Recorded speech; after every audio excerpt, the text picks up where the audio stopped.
Après avoir mené la troisième enquête démographique et de santé sur toute l'étendue de la République démocratique du Congo, dans la période allant du mois d'octobre 2023 au mois de février 2024, une délégation de l'Institut national de la statistique, conduite par son directeur général adjoint Jean-Pierre Mapoal Manjumba, est venue présenter le résultat obtenu dans la province du Congo central au vice-gouverneur de province Prosper Ntelantambidila le mercredi 13 août dans son bureau de travail. L'enquête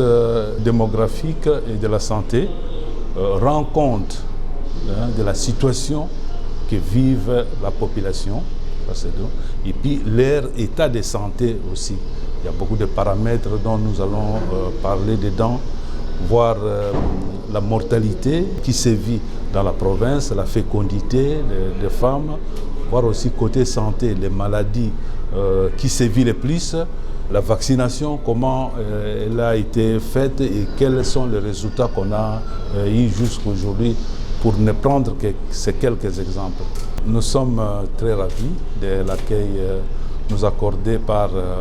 son Excellence, Monsieur le vice-gouverneur de la province du Congo central, et nous lui remercions autant. Les données issues de cette enquête démographique et de santé EDS-RDC 3 serviront à planifier les interventions gouvernementales pour atteindre la couverture santé universelle et alimenter le projet de développement conformément au plan national stratégique de développement. À Matadi, un atelier de dissémination est prévu du jeudi 14 au vendredi 15 août 2025 dans le but de vulgariser le résultat de l'enquête auprès de la population.